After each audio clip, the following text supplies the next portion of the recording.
getting to the UFC is, they say it's equivalent to making the Olympics.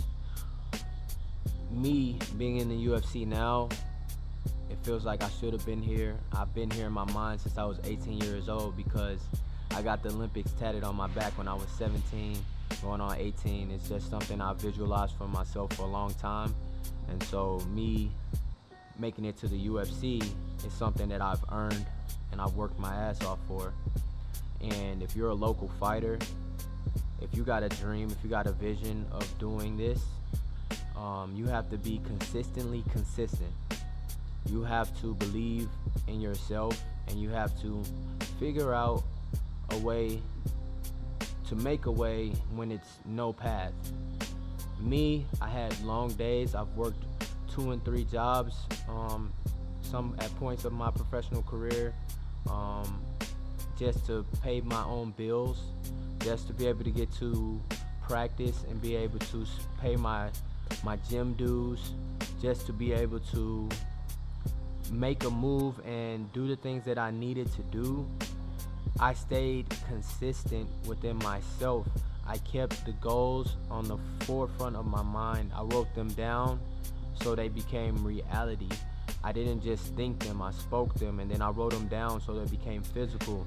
And then I put them on my walls, and so I see them in the morning, I see them when I go to sleep. I was homeless at one point in time.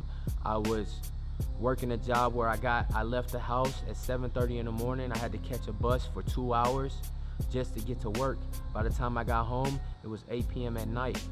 You know, I had to figure out, how am I gonna work out within that time? When I get home at 8 p.m., I have to eat. I have to go run and do something that still works towards my goal. I can't just spend a day working and not do something towards my goal. So I would run. If I knew I was gonna be working that job, which I did for 3 months, I had to figure out a way to get to the gym on at least 4 or 5 times a week while doing these things. It's not easy. This shit is not easy, man. It's not gonna be easy, and anything that's worth it is not gonna be easy. So you have to keep that in mind. My sister had a quote when she graduated from college.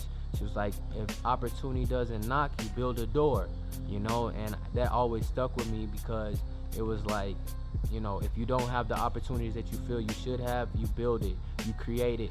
And that starts from your mind, that starts from your vision, that starts from you speaking on it.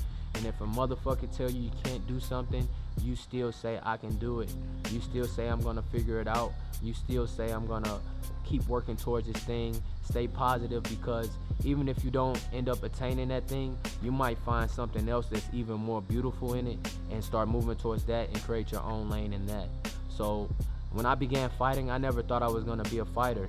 You know, it was just something that came from, I wanted to compete. I got done running track, and I was actually helping a friend of mine, and I just became a fighter out of it because I got hooked on it, you know. And it was the new thing. It was something for me to work towards. It was something that I knew was gonna be new, and here I am years later, and it's what I do professionally. It's what I do every day now.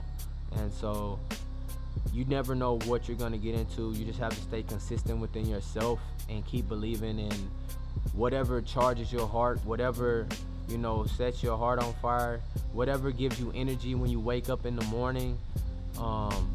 You have to keep pursuing that feeling. You know, life is definitely about feeling. A lot of people tell us to move towards things. People may have a vision for you. You may have a vision. But if you don't get a feeling from that, if you don't get a spark or inspiration from it, you should definitely be moving towards the things that make you, that excite you, that get you up in the morning, or get you just like sitting in the driveway and you just hype about it, you know, or you writing in your notes on your phone about it. You gotta move towards those things in life.